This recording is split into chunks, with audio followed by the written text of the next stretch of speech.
19 nautical Bro, miles why you cut me off like that? Basin of 13 nautical miles north of Key Bridge, moving southeast at 45 knots. Hazard, wind gusts 34 knots or greater. No, I'm not sleeping. Source, radar indicated.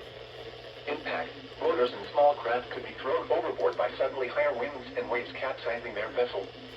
Locations impacted include North Point State Park, Eastern Bay, Sandy Point State Park, Bloody Point Light, Thomas Point Light, Butler Island, Parsons Island, Fort Smallwood State Park, Pinehurst, Knapp's Narrows Bridge, Hart Miller Island, Gibson Island, Bodkin Point, Tilchester Beach, Miles River, Love Point, Baltimore Light, Roman Coast, Mattapique and Chesapeake Bay Bridge.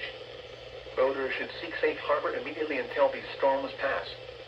Wind gusts 34 knots or greater, high waves, dangerous lightning, and heavy rain are possible with these storms.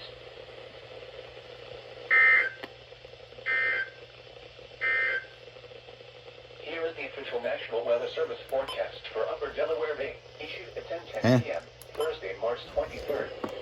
Overnight, southwest winds 10 to 15 knots with gusts up to 20 knots, becoming northwest late. Waves around 2 feet. A slight chance of showers until midnight, then a chance of showers. Friday, north winds 5 to 10 knots. Waves around 2 feet or less. Showers. Friday night, east winds around 5 knots, increasing to 10 to 15 knots with gusts up to 20 knots after midnight. Waves around 2 feet or less. Showers likely until midnight, then rain likely. Saturday, southeast winds 15 to 20 knots with gusts up to 25 knots. Could I not woken up like that anymore? Thank you. That was fucking scary.